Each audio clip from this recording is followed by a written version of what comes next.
Hey guys, welcome back to Trekyards Reviews, talking about Discovery. I'm Captain Foley. I'm Connor Cockings, and we're episode 7. We are over halfway now, I believe. The season is going faster and faster. Mm-hmm. But what's the name of this episode, Stuart? And let's talk about what we thought. Okay, well this is episode 7, Magic to Make the Sanest Man Go Mad. That's a mouthful. That's a long title. Yeah. Are you okay? I gotta start out by telling everybody I have a very sore throat. I've been getting sick, so my voice is a little raspy. So bear with me. Anyway, character. Yes, I sound like a gruff old man now. So anyway, what did you think of this episode then? We haven't talked before. This is completely fresh. What do you think? I'm kind of conflicted about this episode. It's very Star Trek feeling in its plot and its setup and its delivery, and it's very Star Trek-esque. But it's also been overdone in sci-fi, this whole premise. I mean, we've seen it in Buffy, we've seen it in X-Files, a few other things, and Star Trek, obviously, Cause and Effect most notably. But it is a great sci-fi premise, but this had good and bad for me. And I guess we'll get into that as we go. Overall, I thought it was a good episode of Star Trek, but not a great episode of Star Trek, if that makes any sense. You'll understand once I make all my points. Okay. So watch the video, wait till the end to give my final review, and then you might understand where I'm coming from. Yeah. I mean, as we said before, we'll judge each episode and the show on its own merits, so I'm not going to specifically call it out for being like everything else. I went and watched Happy Death Day just before Halloween, the time loop film, and it's just a time loop film like Groundhog Day, but it was excellently done and well executed. So I love this sort of concept, and if you do it right in your own context, I don't think just because it's been done before, that means Orville shouldn't do any of their stories because they've all been done before. I mean, you shouldn't devalue it itself, and so yes, it's not original.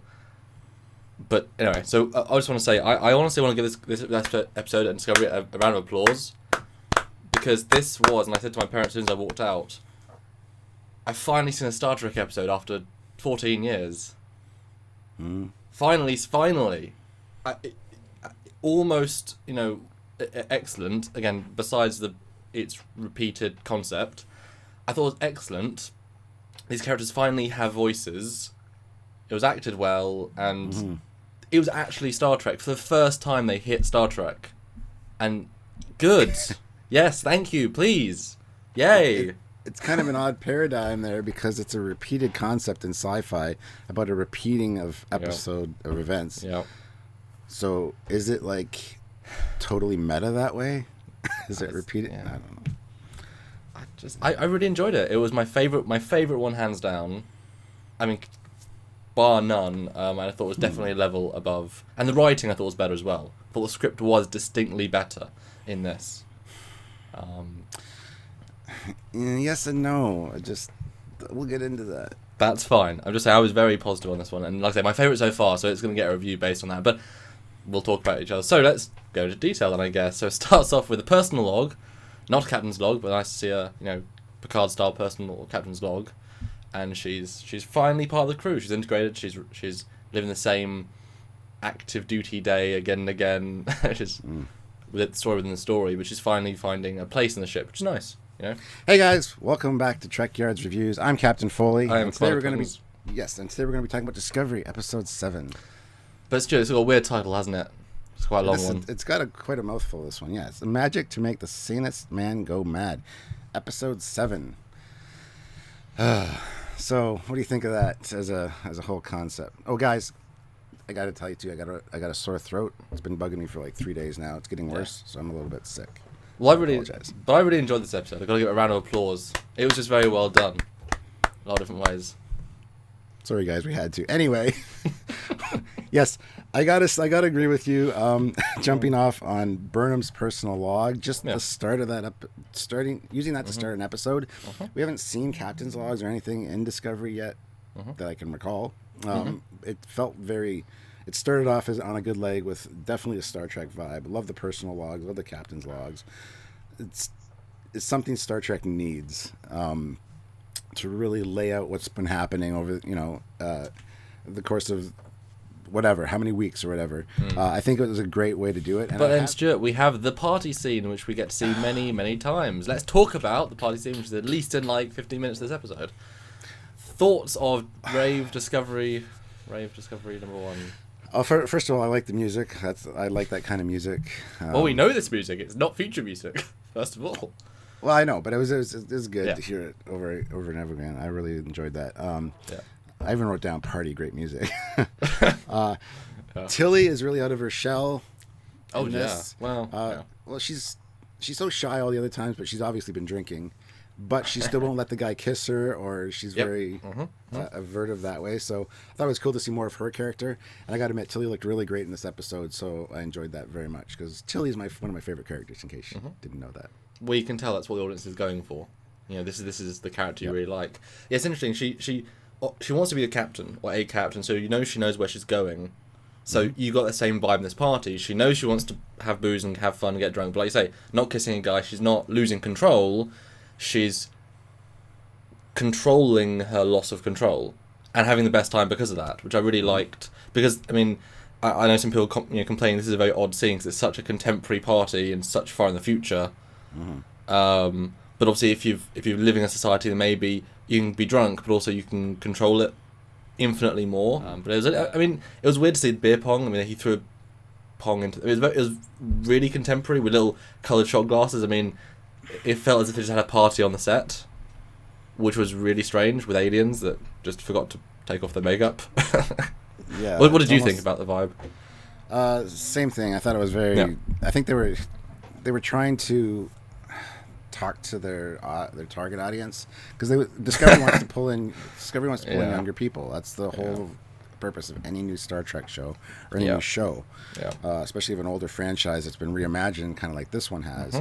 You're trying to bring in a new audience, and I think that's the people they're targeting demographic wise. So this kind of made sense. As on a relatable note, in the future we still have parties and stuff, but so yeah, I didn't have a problem with the contemporary vibe of the party. I mean, humans have been humans for hundreds of thousands of years. We've had beer pong for at least 800 years, so why would we go anywhere?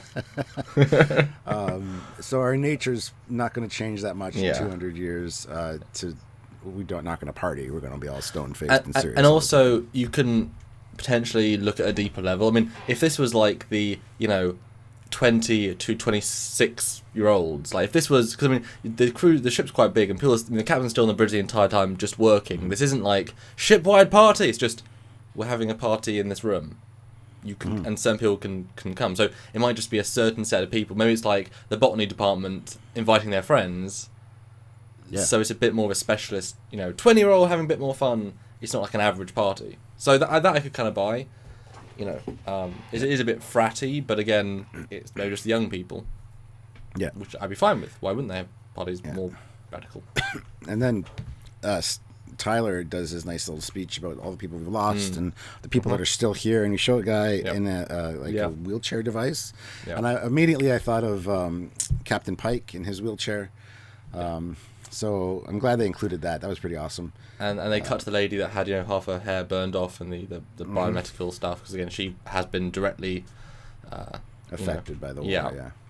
Yeah. Although they go like one line in the original pilot. I've yet to give her any dialogue, but she's always there somewhere. She's always around. Yeah. And Tyler, I'm really digging Tyler's character. He's really becoming a nice guy, and looking forward to seeing more of his development. And then we missed a little bit where Tilly and Burnham are talking, saying about Tilly says, "What's up with you two? You've been on 2 dates. What's the deal?" And she's like, "Well, no, I helped him calibrate pulse scope rifles in the armory, and we had lunch together because it was the end of our shift." It's like, oh, Tilly's like, "Yeah, dates." Oh, and she's like, "Did I? Oh." That's cute.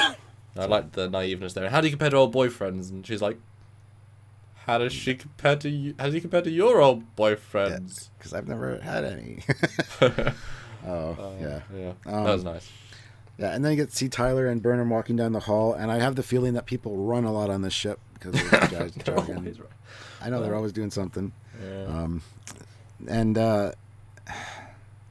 This is where we run into Stamets and the Doctor for the first time. Yeah, and you get to Stamets introduces the implant in his arm so that the linking with the machine isn't as painful. Doesn't stab him in the chest. Yep. Which makes perfect sense. I mean, that was awesome that they included that. I'd heard that they had done that, and I avoid watching after Trek because I want to form my own opinions and stuff. So somebody had said that had happened, and I was like, okay, I'll see it when it happens. This is a great little scene. Yeah. Great characterization, really fun. Again, more contrast because he was a bit of a grouch. I'm sure the actor loved playing these scenes because he does such a good job with them. Yeah, absolutely. I do like Stamets. I've liked him since the beginning when he was gruff. Yeah. I really like that part, character aspect, and I do like him now as well. So I just like the character, I think. So. Yeah. And did you pick up on he's just being he's being observant, but also I feel like he has a deeper knowledge of the universe. Like he's seeing ties and he's sensing ties. Like it's something beyond the visible. Yeah, and that's kind of what I mentioned last episode, I think, with the mirror, that he had seen kind of where his relationship with his partner could go, but he needs to be a little bit more mellow and chill out a little bit, so that's a stronger vibe. Because they have an actual genuine conversation. It's not snarkiness all the time. It's the first time we saw that. And then, here we learn that, he's been different for a while since that episode. So has he seen the universe in a broader scope and knows where people are going in their journeys and how things are going to lay out, and know that if he didn't change the way he was going to lose his partner? It makes you wonder, has he seen the future but subconsciously?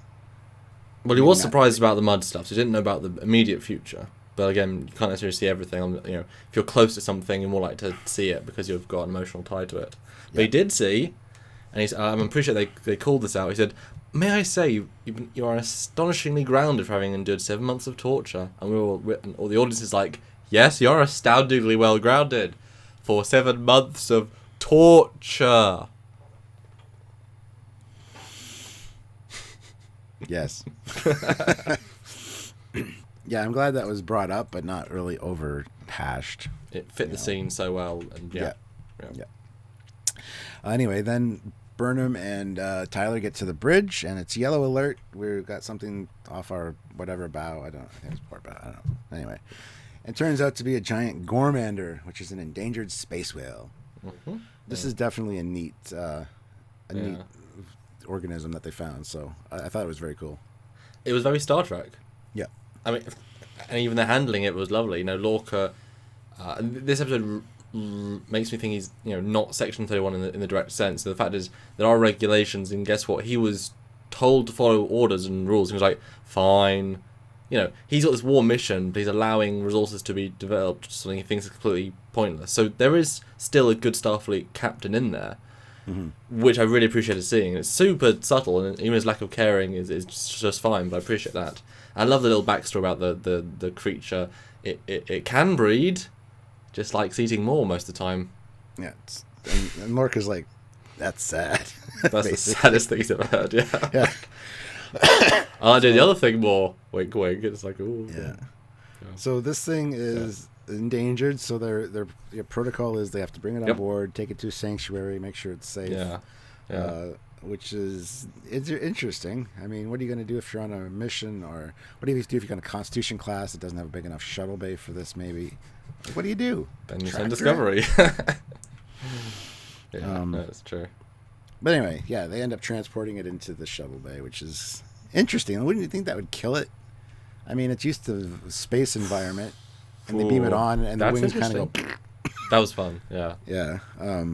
It suddenly had gravity for the first time in its life. Well, like, sudden gravity, I should say. Yeah. No, it's true. I mean, it's an alien space whale. It can survive it. It's probably... Although they said it's ill, specifically it's unwell. But a great little scene, and beams it aboard, and then suddenly the Andorian mask comes out, as we predicted. And again, nice touch. I mean, why not? Andorian helmet. I mean, that was great. And then a killing spree begins. And I do like the evolution of this temporal story, the way it's played very much. So I appreciate this is a genuine first appearance. It's I'm getting on via my ride and then seeing what happens. I'm starting the journey by massacring everybody and and even the Klingons disintegrate someone like, oh. Yeah, and then he even says to Lorca, next time I'll know more about I'll know more about what to do. So yeah, that was. Now, what did you think of this spacesuit though? I thought it was kind of funny and cartoonish looking. I mean, I understand it's probably supposed to be an Andorian spacesuit. It was never mentioned. Never mentioned how he got it. Doesn't need to be, but it's awesome. I know, but you would assume they would from Discovery's writing so far, in my opinion. And I got a problem with that, but we'll talk about that probably the next time Mud shows up, I think. Okay. But yeah, you're right. It's a very quick reveal who he is, which I appreciate. It wasn't this drawn out situation. Yeah. And I like how quick they are to deal with the situation. Although, I will say, they're also really bad at dealing with the situation. There is no security teams that, I mean, since the computer is so overly used in the show, why isn't security team saying, computer, where's the intruder? Deck 7. Okay, rifles. I mean, response time should be a minute, you know. Yet he's just walking through, shooting random people. No one's stopping him. I know they did say don't go and investigate him, but you would think that would not be the same for security. Because if you have 10 people with rifles, you're going to win, you know, a firefight. Especially if, as the people have suspected, this is a Section 31 ship, they should be all over security instantly. And where are the black badges? Where are the black badge guys right now? I want to know where they went. And, Stuart, yes, and I didn't think this while I was watching, where are the force fields? Since Mudd uses force fields continuously throughout the show, why aren't they just force fielding him in? He hasn't got control of anything yet. He's just walking around. Force fields. Oh no, I'm stopped. Should have thought of that. Yes, you should. No, I'll tell you if the suit can go through force fields. It would have been cool to see. Like, he brought this suit to do that. Yeah. But each time its charge runs down really drastically, so you can only do through 10 force field barriers. That'd be great. I mean, that would have been a nice little subtle thing. And I really love Tyler's face. Like, if this is genuinely what we think it is, there's double acting involved. He's acting a person who has to act a role. But the face of seeing Mudd was a great face. You know, that makes me think it might be human, might be like, oh no, this is bad. Yeah, that's actually one of the things I really loved about this episode was the acting from everyone. Yep. Was phenomenally good. Yep. But there are plot holes you could drive a dreadnought through, unfortunately, which I'll talk about when I get 3 there. 3 nacelled beast indeed. Yeah. But yeah, and this great little, I mean, I like the whole Mudd thing, and I'm surprised he came back so quick. That's very, very, very quick. But I do like it, and he blows up the ship really easily. Yes, he does. And I love how the explosion starts on Deck 6, which makes me assume that the Space Whale and the Shuttle Bay is on Deck 6. Which, when looking at the ship, I don't know if I buy. The ship seems very small, because Deck 6, Deck 5, Deck 4, and then all of a sudden I see the explosion. I want her to be a small ship. I mean, I'm. But the thing is, if the way they wrote that scene, we've got intruder on Deck 6, but since they then cut to him walking around, he could have gone up any level he wanted to. So it could be any of the levels, but they do say explosion from there, and you're right. He didn't take something from the space whale, plant it somewhere else. No, he exploded his ship inside the space whale or something similar. You know, that's the explosion. So I'm pretty confident to say Deck 6 is the shuttle bay, and we'll have to look at that. I'll have to take another look at the ship, because I was trying to look at it from the explosion point of view, and it just doesn't seem like the bridge is Deck 1 and that's Deck 6 down there. If you look at the window, I don't know. We'd have to. And since the bridge is at least 2 decks tall, does that the top deck of it, or is it the floor of deck? Is it Deck 6, or is all of the shuttle bay like one huge double deck? Is that the entire? Yeah. So the whole Deck 6.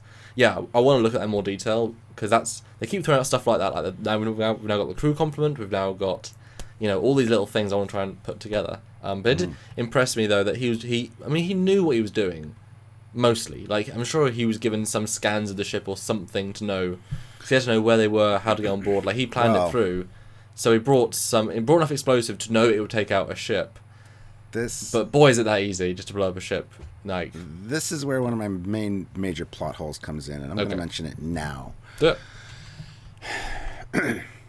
Harry Mudd escaped the Klingons somehow. He acquired a ship somehow. He acquired an Andorian suit somehow. He time device thing. He found a rare endangered space whale somehow. Yeah. He got the ship either to be swallowed by it or transported into it somehow. Then he knew where Discovery was somehow to get the space whale there somehow. And luckily close enough to the Klingon border to allow a Klingon ship to come get him without fear of being whatever. There is a lot of what the hell and how did he do that in this episode. Well, we know he's the smartest guy in the universe. No, he's really not, actually. I know. If this was Khan, if this was like Khan, you'd buy all that instantly. Like, he found a way. Mudd, he's not meant to be the most intelligent guy. He's a decent con man, decent, trader, decent. Yeah, I mean, let's talk about that at the end because there's a lot of points to jump in right in the middle. Yeah. But yeah, they're all plot holes. Let's see if we can answer them. But to be fair, I was watching it, and I mean, the problem is, you're shown a situation, so obviously it happened that way. Yeah. So I just accepted it because it happened. You've got to. I didn't really think about most of the plot holes the first time at all. Second time, I'm like, wait a minute. And then after I remember my notes, I'm going, wait a minute. There's actually more. But it's overanalyzing something that you're supposed to enjoy. I know it's just a TV show, guys. Well, yeah, but this show is abundant with big story holes of, why is a Sarcophagus ship just there for 6 months? And all these things are just like it's lazy writing, unless obviously the Klingons gave them all those things. I mean... But then, anyway, we'll get into that later. So, reset.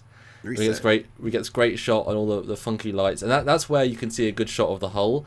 So if deck 1 is the bridge, you've obviously got stuff in between. Because you still got Jeffrey trees and such. Deck 2 is the deck they were on. Deck 3 is the deck underneath that. That might be, if you look at that might be the saucer deck as well. And then you got 4, 5, 6 in the neck, or 4, 5, but we'll have a look. But this kind of gives you a really good indication of the scale of the ship now because we know 1, 2, 3. And you can see people in the window there on that close-up one. Yeah, they look way too small based on the scale of the windows. And when we saw last week when they were running through the attachment sections, they do seem a little small. I think that was a slightly scaled CG thing. They look like the little paragraphics figures I have in my 350 scale Enterprise windows. That's exactly what those look like. Yeah, that makes it look like a huge ship with huge windows, but only 6 decks to the shuttle bay, which does not correlate. No. But anyway, so yeah, same scene again, all the stuff, but different angles of everything. I always like to see how they refilm something. I always hope that they film it with 2 or 3 or 4 cameras at the same time, because if you play it side by side, I would love to see them have the exact same takes. The acting's identical, the timing's identical. I don't know if they did. I have to go back and look. But then Stamets runs in and tries to talk to them, and then his hubby's like, "He's crazy right now. Ignore him. Please ignore him." Yeah, well, I wrote this down specifically because I thought it was interesting. Stamets refers to them as plastic people. Look, you plastic people. Which makes me feel like he has a bit of a superiority complex because of the DNA. I don't know what the plastic people actually referred to specifically, but it just seemed like an odd line. Like, yes, I know you want to get their attention, but that was just an odd choice of words. He didn't say two-dimensional people. He just said plastic people. Well, he does use some very interesting words in this episode, just throws them out. He's obviously changing, and we'll see where that goes. I hope he doesn't become the, lord of the ship. The Barclay suddenly tapped into everything. I think he will. I think that'll be an episode for sure. Well, yeah, we'll see. And they could play it a number of ways. But he shouts before you go, "It all starts with the Gomasanda," however you spell it, Gomandanda, whatever. And they're like... Gormander, thank you. Yeah. Anyway, they're like, yeah, okay, let's go to the bridge. Oh, wait, it's a Gormander. Okay, that's weird. Yeah. And again, I wrote down here Endangered Species Act. I think this is the first time... Well, I know I mentioned something about it, but I just wrote it down here for some reason because I think they went into more detail on it. And I appreciated that in the first run-through, Burnham was the one that jumped in and said it. But without her jumping in and saying it, of course... Saru was going to jump in and say it, because he's also the second command, also science division. That's great, and they almost the exact same word for word. But I gotta admit, I really like Lorca. I have since the beginning. I know he's kind of an asshole, but I love the fact that he's like, I don't give a damn. Go do your job. Can I go with her? It's like me with the kids. I'm like, just go do this. I don't give a damn how you do it. Just get it done. I really liked his character there. He's very daddish. You know, very much like a dad there, and I like. Yeah, I actually laughed out loud at the second. I don't give a damn. It's like, yeah, cool. Another part of that plot hole thing. Mudd needed to find an endangered space whale close enough to Discovery and still know where Discovery was located. Like, really? And one that would survive having a ship inside of it. Yes. Has enough internal volume to be squished out of the way. We'll get into that later. Yeah, exactly, the proper size, yeah. Yeah, so they suddenly, oh no, the spore drive, so we're expecting Mudd to come out again. He doesn't. This is a whole new loop. Well, I love how Tyler had his gun ready, like this phaser, he was ready to go. Like, I really appreciated that, because I didn't expect that right away. I expect that to build up more as the storyline went on. But the spore drive's activating, the captain's like, what are you doing? And he's like, I don't know, it's engineering. But they can't access already lost main systems. But the two main characters go down to engineering, the doors open, he lets them in, and he's like, hello! Tell me how it all works, please. And they're like, what? This is very Muddish. I really appreciate his character. His actor does a fantastic job of being Harry Mudd. Like, make yourself at home. It's just absolutely awesome. And then the line coming up, are you mad? No, I'm Mudd. Like, that was just awesome. Yeah, I thought that was his worst line. That's really? Just me. So the problem with the time loop series or episode is that you don't feel a sense of repercussion because he can shoot anybody. Doesn't matter. It sort of matters, but doesn't really matter. So the menace, he knows he's not really killing people until the final time loop when you don't know which one that's going to be. Absolutely. But like, he's not menacing in this episode because we all know it's not the same sort of menace, you know, which I appreciated. He wasn't a cold-blooded killer because it didn't really matter. It's like a video game to him, and there are different rules in a video game. But no, I like this scene. Although it's weird that you try to get them to tell him. Obviously, they're not going to tell him. But then the scene gets saved by Stamets. Harry Mudd, and this is where we get the establishment of a 30-minute time loop window. 30 minutes to make this right each time. And I would get kind of sick and tired if I was in Stamets' position, seeing the same things unfold over and over again. Nothing you can do about it. For half hour. I mean, we've been filming for half hour now. I don't want to do this again. Yeah, neither do I. Hey guys, welcome to Trekyards Reviews. I'm Captain Foley. I'm Commander Cockins, and this is episode 7, which is called Stuart. This one is called, where is it? Here. Magic to Make the Sanus Man Go Mad. And it's a mouthful. So we haven't talked this episode in advance, so what's your overall review of this episode? Do you like it? Is it good? Well, first of all, I got to say my throat's really sore. I think I'm getting sick, guys, so it might be a little raspy. I apologize. But it adds character to his personality. Overall, I think it was a great episode, kind of Star Trek-ish, but I have problems with it. Some plot holes, you think, maybe? I think maybe if you... Again, deja vu, I think, there's plot holes. Dreadnought-sized holes. Oh, yeah. I think we said that things. All right, we're back to where we were now. But I love that Stamets came out and said, we've done this a whole lot of times. Like, I love that progression is non-linear, because how did he suddenly have this much control? Because he's been done it enough. I really liked that. It's not... Normally in time loops you do get a very linear 1-2, like a couple of straightforward, and then it... But this is not taking that as conventional, so I appreciate that writing. And the Mudd character, we saw him so much that you got a sense of his progression through the time loop as well, which you don't often get. Yeah. The way they played it was not a normal way, and I really liked how they played it. I was really surprised. I went in hoping it would be great, and it was better than I thought it was going to be. So I want to throw that in there. Yeah, I agree with the progression of Mudd for sure. You could definitely see the calmness kind of coming over him as he did it each time. And boredness, as we'll get into later. Yeah. So anyway, blah, blah, blah. Things happen, same kind of stuff. And Lorca gets called to the sick bay. This I really like because he gets in the turbo lift and he's like, sick bay, direct, which means no other stops. That I like, that little aspect of adding to the turbo lift canon. Yes, there you go. But Stuart, it was all a ruse. Mudd is now it was. Taking him to his own office of horrors, although it's not as bad as we think. And he's trying a different tact. But I like that he said this is a room that I can't really access. And I was hoping it'd be a really like a dodgy other room, like a super secret tech. we was like, oh, is Lorca really dark? No, it's his normal room. And we all know about it. It's fine. I was okay, fair enough. This is my personal laboratory, he says later. Yeah. But yeah. With some very, very bad things in it, as we learn later. Jeez. Oh, yes. I love how they barely play that dialogue off. It's like, this guy's the worst of the galaxy.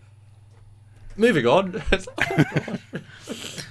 Anyway, this is where we hear Stamets talking to Burnham again, and he talks about his multidimensional DNA.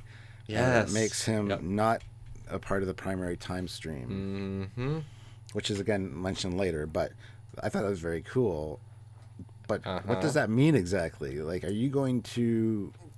Do you exist in other planes of existence at the same time? Mm-hmm.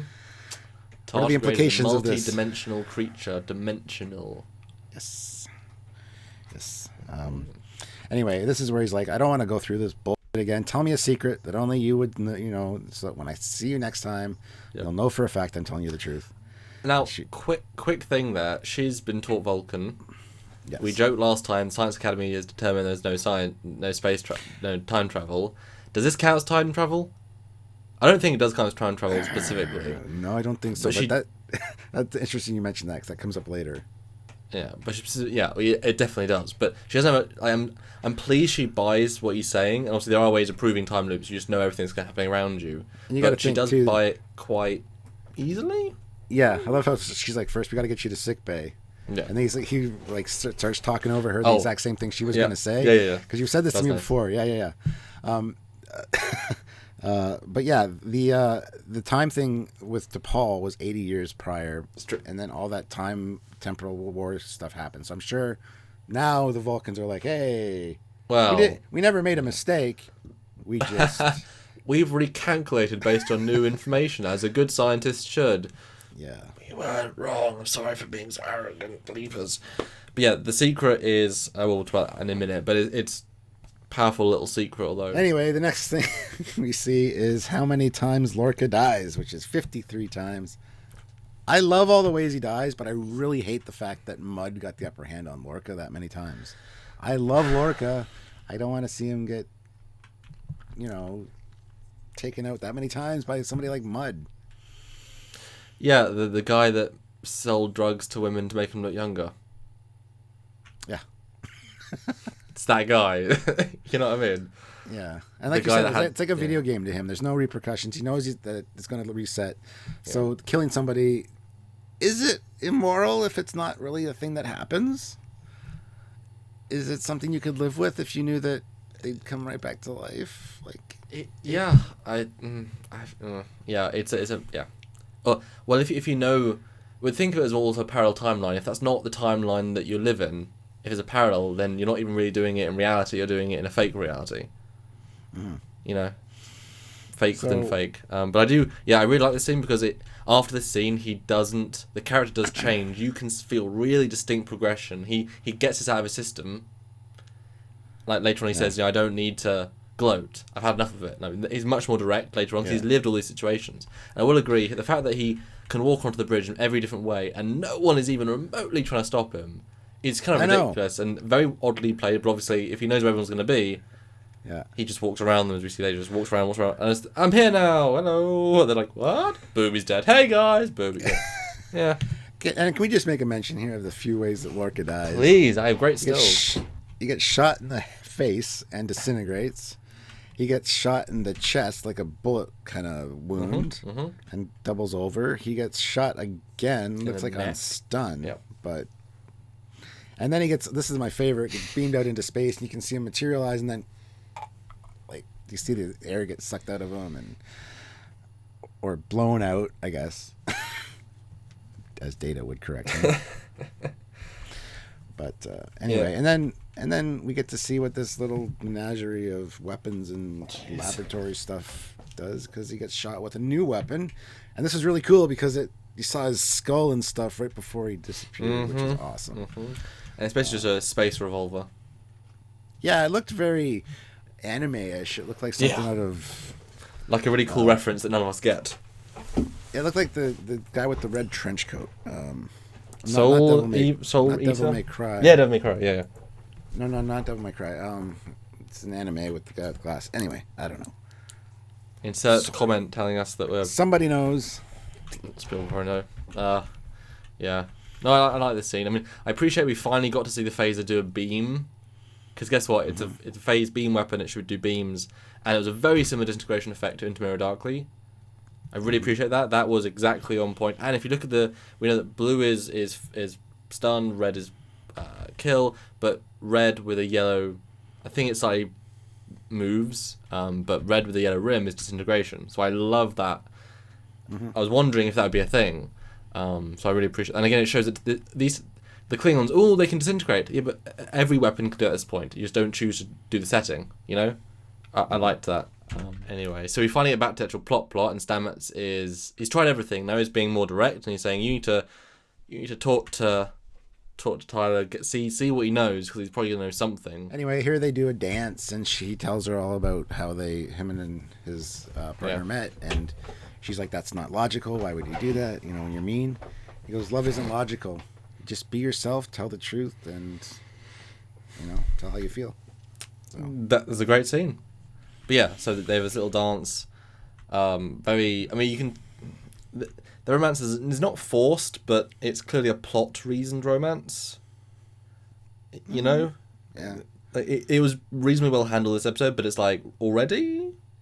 Let it be more organic, you know? Yeah, well, yeah.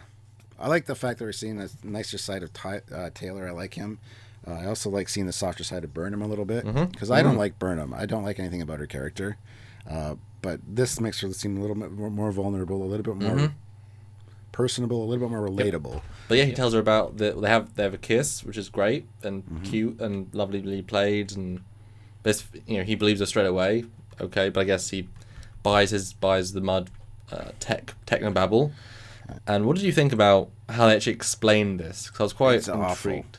It's one of the things I don't like. I mean, we find out he robbed a Betazoid bank, doing it by memorizing the patterns, which assumes that he has this time technology prior, that he could do it a few times. And it's one of those plot holes I don't like. I don't like the way this was explained. I don't like the fact that he has this technology available to him at all times. How did he then get captured by the Klingons? If you can just reset time and stop it from happening. Maybe the technology disappears within the loop, so you have to get a new one. So you have one chance to turn it on. So you can't just get captured by the Klingon unless you have the shuttle with you, the bracelet with you, and know you're going to get caught. I mean... Good point. He got caught with his pants down. That was why he got captured. Hence why I was so pissed off. Yeah. Yeah, so... And they go on to explain it's a non-equilibration... Non-equilibrial state. Yeah. Matter state, yes. Yeah. And then Burnham says a time crystal. We learned about those at the Vulcan Academy. That's a thing. Time crystal? But nobody has been able to master the tech. Apparently a fourth dimensional race must have perfected it, and somehow Harry got hold of it. Yeah, it was just very contrived and very shoehorned in there to be like, this is a reason, here you go. I didn't like it. Next scene, we find out that there are these little things, and out of 823 ways to die in space, weaponized dark matter is the most painful. Rumored. Yes. It didn't look very painful. And it was in Lorca's man cave. He had a whole bunch of them lying around. Which I buy in the laboratory. Yeah. And later, when he's talking to Burnham, of course, Harry has a few on the desk while he's walking around. Why would you do that? You got weaponized things on your desk that people can just throw at you. That's just dumb. Yeah, but even if you die, it'll still reset. Will it, though? Yeah. Will it? Sure, the dark matter won't disintegrate the wristband, too, at the same time? I think it's more about the shuttle than the wristband. The wristband is his communication to the shuttle. The shuttle is what's doing it. That's true. They said that because the crystal... Yeah. They couldn't... It wasn't big enough, so then... Because otherwise, if you got shot and exploded, it'd be the end of it. It has to be something really fundamentally... Yeah. Non-beatable. Yeah. Oh, sorry. The reason I laughed there was because one thing that really made me laugh in that scene was with the random communications officer man. Yeah, yeah.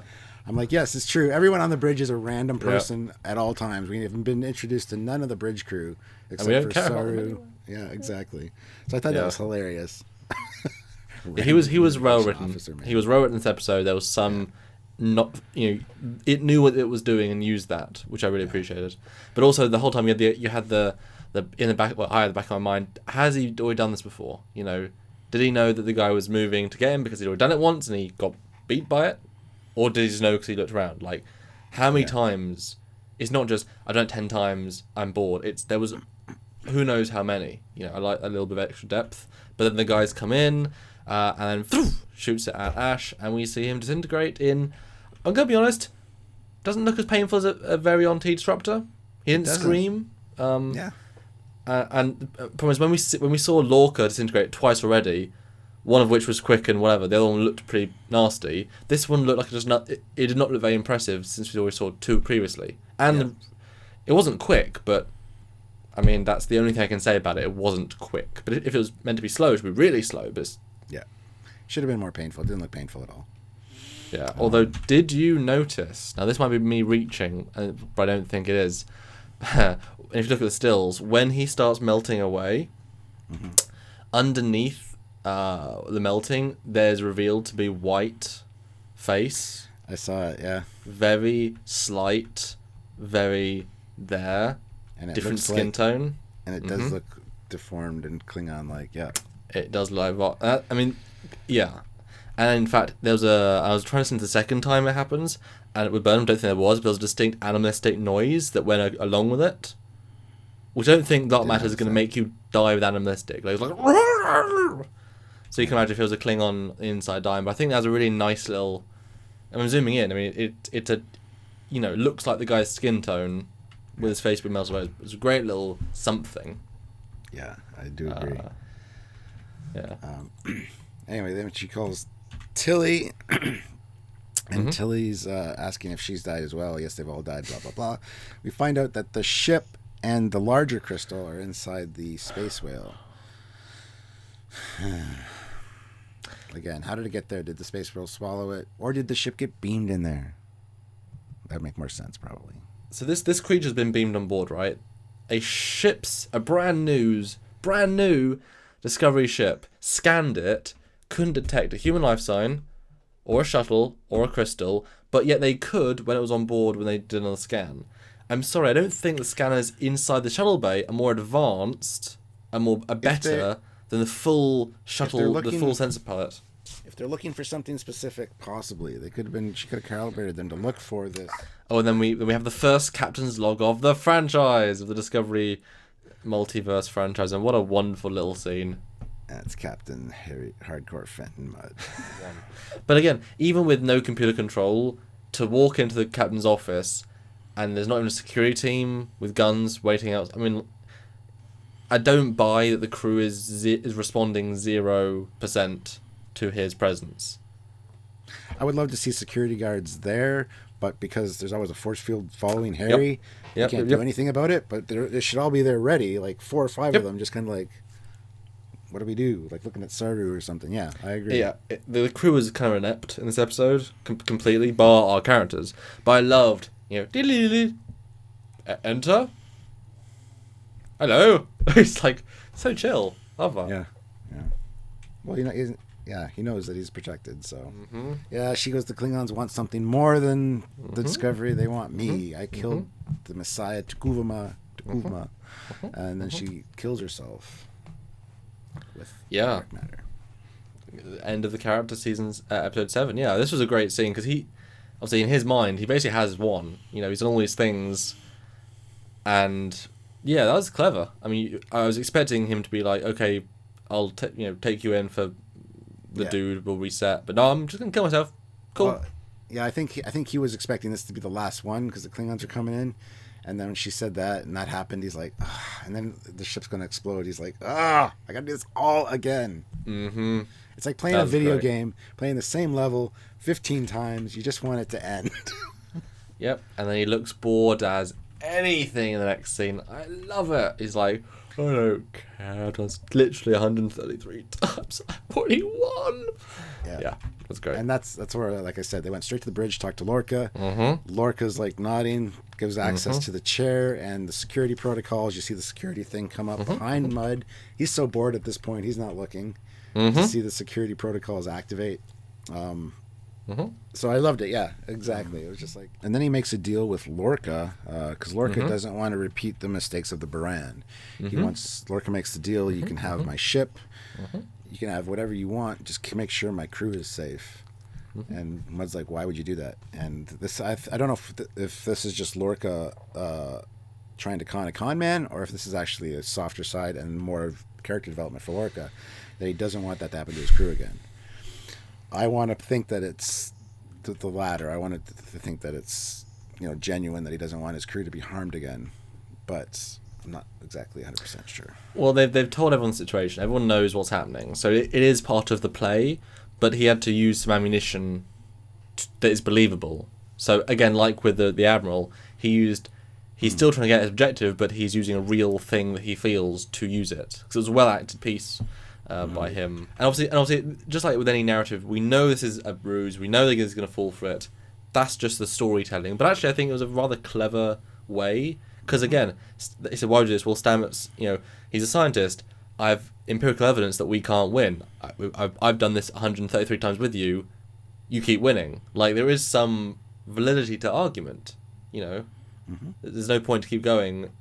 I've had enough. You've had enough. Let's just be done. Well, I don't think the Klingons. I think it's very naive. The Klingons now eat their prisoners. And we don't know if that was a necessity or as a culture. I know. But I don't think the Klingons would. I mean, my impression was that Klingons would kill Mudd and take the ship. They wouldn't buy it off him. They'd kill him, steal it.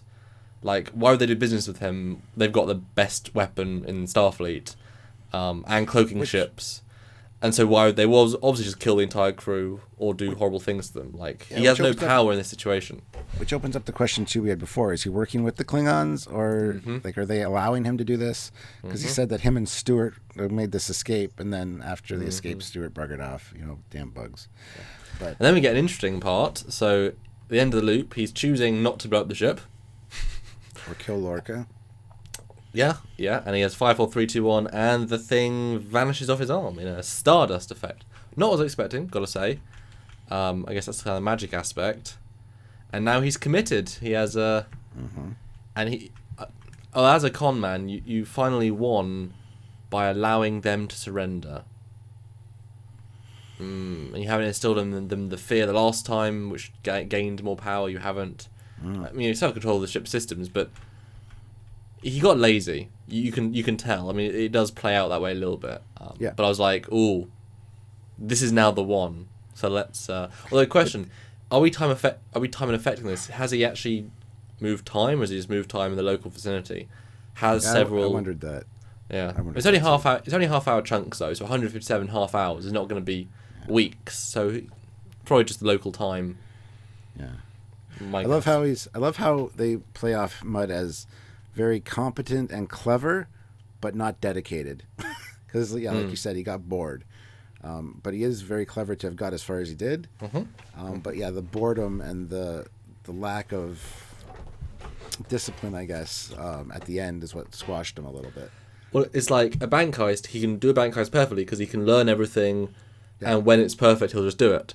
But if there's an obstacle that actually is outsmarting him... These are trained Starfleet officers, yeah. Yeah, then the laziness comes in. It's like, I've had enough. I've already done... You know, it's an interesting sign about his as a character.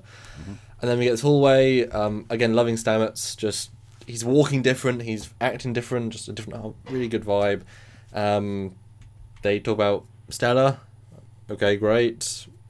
And then her dad's an arms dealer. Yeah. Yeah. Dealing to both sides of the war, I guess. But then he gets disarmed because he looked the other way.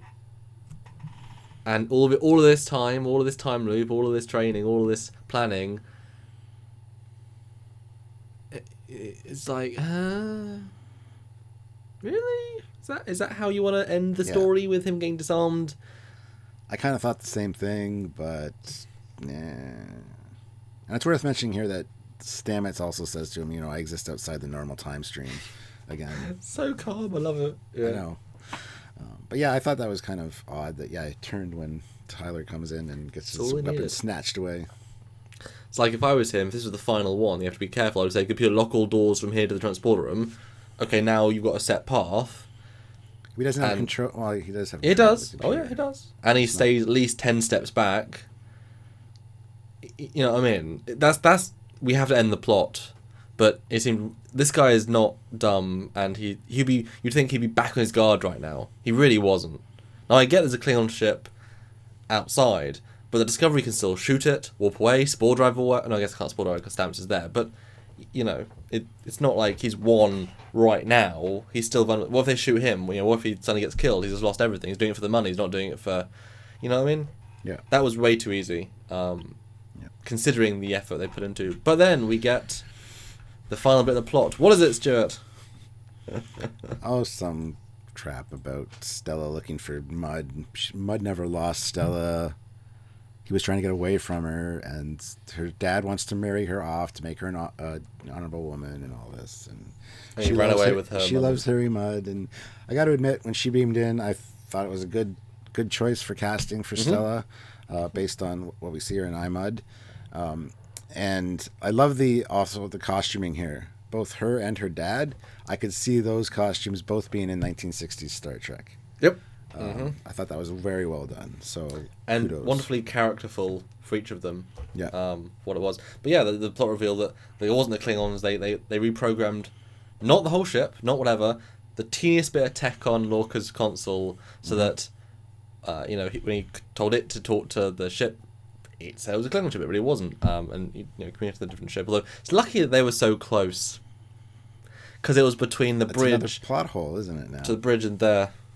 And yeah, although I guess it was a little. Well, I guess we don't know when he called it that time round. You only got 30 minutes. They got to be within 30 minutes travel distance.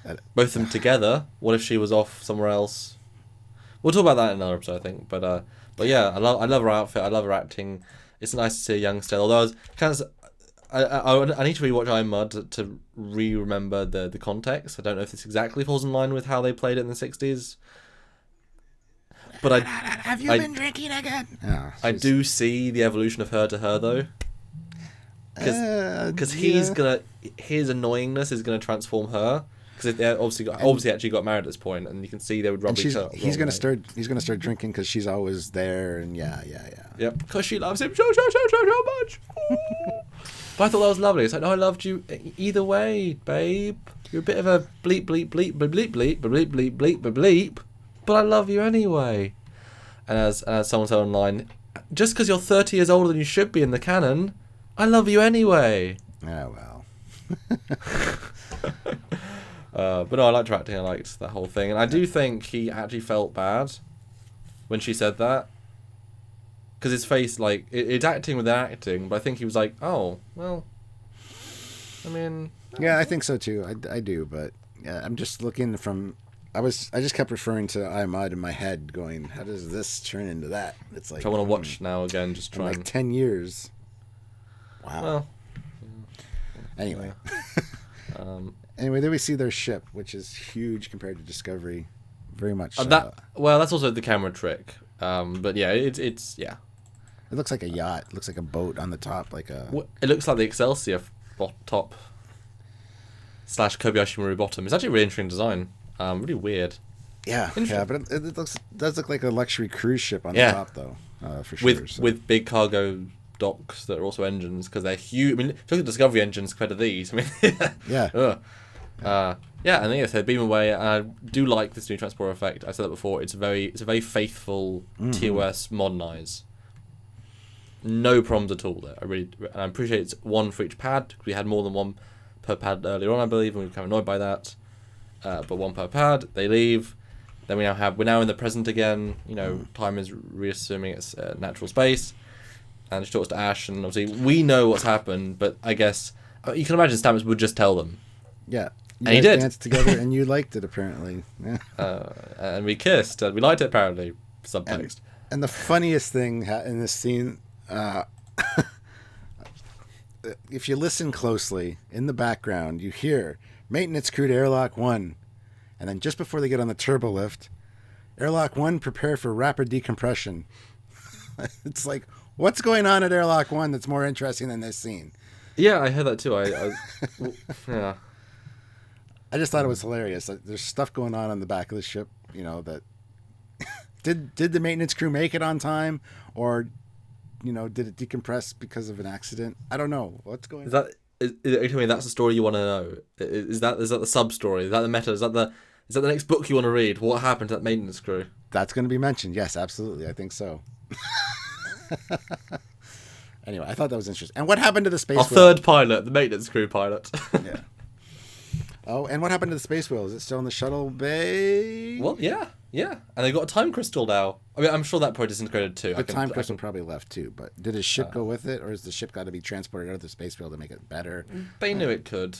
But yeah, they get an awesome space whale. That's cool. I mean, that's Star Trek-y science. Yeah. And it sort of ends with she saying that, the same thing again and again is good, but also change begets change. Change one thing, it can change multiple things, and maybe this is where I'm meant to be. And the very last point is Tyler saying, "I'm really sorry we missed our first kiss," which implies there's going to be more of a relationship between these two.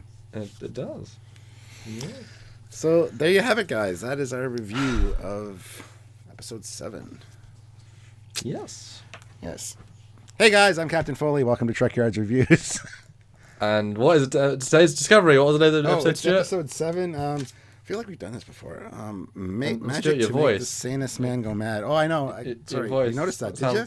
It's a little raspy. I've been feeling sick for like 3 days. It's getting a little sore, so I apologize. And what did you think of the episode, Stuart? Your first thoughts / closing thoughts? My first final thoughts? Because we're at Symmetry, we could do that. Very Star Trek-ish, like I've said. But I love seeing Mudd again. I thought the Mudd acting was great. It really added more to his character, but held very true to the 1960s version of Mudd. I thought it was a little more maniacal, killing Lorca that many times. But as you said, it's probably not. There's no repercussion because he knows he's not actually going to be dead. Yeah. I mean, are you going to feel bad in your conscience if you've killed a ghost, 30 times, but he's still right there? Character. So. But there's so many plot holes in this episode that I just absolutely think the writing was not the best. I do like the cause and effect aspect of it because it is very Star Trek. It is very science fiction. It's a great principle. And I do appreciate seeing the little subtleties between the different versions, how it plays out, and eventually how it gets resolved. I do love that. But I think the plot holes really bother me. There was just some lazy writing, as we've seen before from the Discovery guys, unfortunately. Not bad. I mean, there's a lot of great character development in this. That's one thing I really appreciate. Because I said at the start, I love the script. Can we clarify and sort of agree that the plot points, some of them were really weak, but the actual individual script, the actual character dialogue was really, really good. That's what I was just getting into. The character development in this episode is fantastic, and the acting is amazing. They're comfortable now. Yes, and you really get to feel the comfortability, and you get to see character development both in other timelines as well as eventually this last one. So you do see where things can go and how much they trust each other based on the past. Trust was a big thing in this episode. I really loved all of the character development and acting in this, it felt very much Star Trek episode wise, but overall I think there was a lot of plot points and problems. So I enjoyed it, but I didn't, and that's where my contradiction comes in. We'll give me your out of 10 and I'll do my final thoughts. Okay, for do it any way you want to. If you want to break it down, please do. I was going to say, for overall character development and stuff, I'd have to give it a 9.5 out of 10 because I thought it was for character development and acting. As for an actual script and story, maybe 7.5. So I guess average that out to an 8. Yeah, I suppose 8 and a third. There you go. Yes. All right. What are your final thoughts? Yeah, I thoroughly enjoyed this episode. This is what Star Trek Discovery can be. Star Trek. Finally. It doesn't need the war. Doesn't need the, decent actors with a decent sciencey thing. You've established. This episode benefited, like last week. They've now established almost everything, which means you can now jump off those things, like Stamets being who he is and all these things. That's all now. the playground's been established, and they're more confident. So that all really came to a head here. And again, another serialized episode, a single week. Almost every single episode has been a single week story. This really isn't a serialized arc. This is as serialized as Enterprise season 3. But even Enterprise season 3, every episode, you know, when they introduced Degra in episode 6, he's in like 12 of 22. Enterprise season 3 was more serialized than this one, and they're probably this has been the most serialized. So, and season 7 of DS9, my goodness, there's like 2 one-offs. We gotta wait till the end of the season before we can really say this, though. No, I know, but 7 in, and almost all of them are their own episode. There's very minimal arc beyond they're at war, whatever. Which is fine. It benefited hugely from that. As we said last week, that was one of its strengths last week, is they had focus. And when the first episode they didn't have the Klingons, we said it had more focus, benefit to itself, But yeah, I really love this episode. I didn't see the plot holes as being plot holes because, again, we know Discovery's lazy with them. So it's one of those things. That's not an excuse. No, it's not. But as an episode of Star Trek, it was actually an episode of Star Trek, an episode of TV. I really enjoyed the filmmaking, and I love time loops anyway. And having just watched a feature film, I'm in that mindset. This was really great. And the way they approached it was really great. The script was really great. The motivations were good. Mudd coming back to get revenge on Lorca, I loved it. Yeah. But also Mudd was really interesting because he didn't. His revenge. He was burned out on revenge. He could have killed Lorca in that last version to get his final revenge, but he's not about killing Lorca. His revenge to Lorca was, I've stolen your ship and made you a prisoner. Okay, the Klingons are going to kill him as well, but his revenge does not boil down to a final, you're still dead. Yeah, so he's not the bad guy when reality is there, Yep. He's the bad guy when he has the freedom to do whatever the hell he wants. But I think most of us would. That's the absolute power corrupts absolutely, so... So I really loved his arc, because he had a full arc in this episode. That's why I loved how he evolved. And Stamets, really strong episode, really great. And I can see the problems, obviously, and the plot holes I want to talk about with you fully, because they're really interesting, actually. We've sort of glossed over them. But yeah, best episode by far, hands down. But yeah, I would give this one again, I feel like now you sell plot holes. As a single piece of TV, I'm going to give it a 9.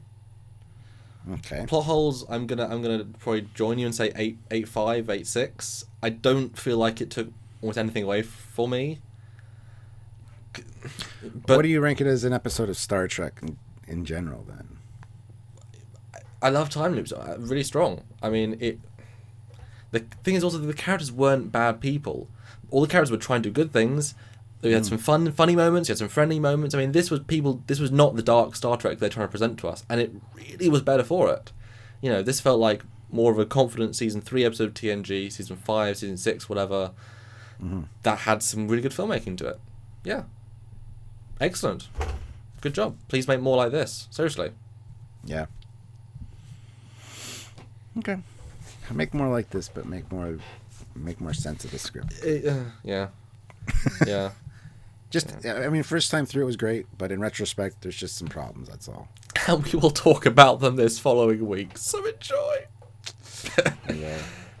So I guess that's it. Yes. What did you guys think? Put your comments below. Yep. If you want to help us support this channel and help us make more reviews, because we're going to be doing a lot more and looking at all the problems and new ships and everything we see, you want to help us do that, you can do so by clicking the Patreon link down below and visiting our Patreon, helping us on a monthly basis, or heading over to trekyards.com and clicking that donate button for a one-time donation to help us out as well. Or just share the show, and I think fans will enjoy it. We love hearing responses and your comments to these reviews, and 20,000 plus views for each review. Thank you so much for tuning in, watching. They're very long, but very detailed. They're not just reviews; they're full breakdowns, analysing things as we go. So we really appreciate you guys staying around and watching, and hope you watch the rest of the series. The series we're doing, and Orville and other Trek reviews if we continue to do them. So thank you so much, and until next time, guys. Here. No, click the like button. You didn't say that. Click like, subscribe. Join the Facebook. I'll Totally do what that you're too. gonna say. Click like, click subscribe, go to the Facebook group, join the Trekyards discussion there. Lots of great stuff, and we will see you guys next time, I guess. So until then, I'm Captain Foley. I'm Connor Coggins. But we'll see you next time, Loop, guys. Bye, guys. Hey guys, welcome to Trekyards Reviews. I'm Captain Foley. I'm Connor Coggins. And what is the name of this episode, Stuart? It's episode 7. What is it? I was going to say, it's episode 7, Magic to Make the Sanest Man Go Mad. And yeah, it's quite a mouthful for a title, isn't it? Is your voice okay, Stuart? Well, I've been feeling sick for like 3 days. I got some cough candies. I got a little bit raspy voice. I apologize, guys. Yeah. You might have to edit that part out, Samuel. I don't think they want to hear about mine. No. But Stuart, what's your first thoughts of this episode then? 'Cause we haven't talked about it in advance yet. So what's your first thoughts? Overall, I enjoyed it, but there were a lot of problems. It's kind of a contradictory episode for me. I enjoyed it, but I didn't. So we'll talk about that as we go. As I think you both enjoyed and not enjoyed this joke. If anybody stayed for this, I really love you guys. You're big Trekyards fans or you're big Trekyards haters. Either way, we love you. Bye.